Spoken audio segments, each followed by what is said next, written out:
ನಮಸ್ಕಾರ ಎಲ್ಲ ನಮ್ಮ ದೋಸ್ತರಿಗೆ.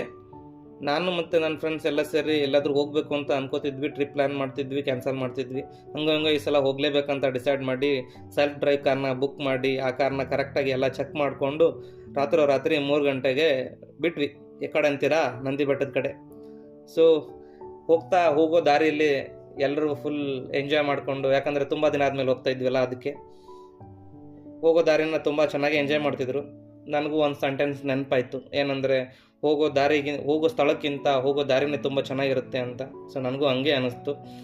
ಸೊ ದಿನ ಬೆಳಗಾದರೆ ಬೆಂಗಳೂರಲ್ಲಿ ಇದ್ಕೊಂಡು ಟ್ರಾಫಿಕ್ನ ನೋಡಿಕೊಂಡು ಆ ಟ್ರಾಫಿಕಲ್ಲಿ ಬೋರ್ ಆಗಿತ್ತು. ಕೊನೆಗೆ ಹಂಗೋ ಮಾಡಿ ಒಂದು ಸ್ವಲ್ಪ ಹೊತ್ತು ಪ್ರಕೃತಿ ಜೊತೆ ಟೈಮ್ ಕಳೆದು ಮನಸ್ಸಿಗೆ ಹಗುರ ಅನ್ನಿಸ್ತು. ಎಲ್ಲರೂ ಹೇಳ್ತಿದ್ರು ನಾವು ಅನ್ಲಕ್ಕಿ ಅಂತ, ಹೋಗಿರೋ ನನ್ನ ಫ್ರೆಂಡ್ಸ್ ಎಲ್ಲ. ಯಾಕಂದರೆ ಅವ್ರು ಅಂದ್ಕೊಂಡಂಗೆ ಅಲ್ಲೇನು ಮೋಡ ಗಿಡ ಎಲ್ಲ ಏನಿರಲಿಲ್ಲ, ಬರೀ ಫುಲ್ ಮಂಜು ಕವಿದ ವಾತಾವರಣ ಇತ್ತು. ನೋಡಿ ಅವ್ರಿಗೆಲ್ಲ ಸ್ವಲ್ಪ ಬೇಜಾರಾಯಿತು.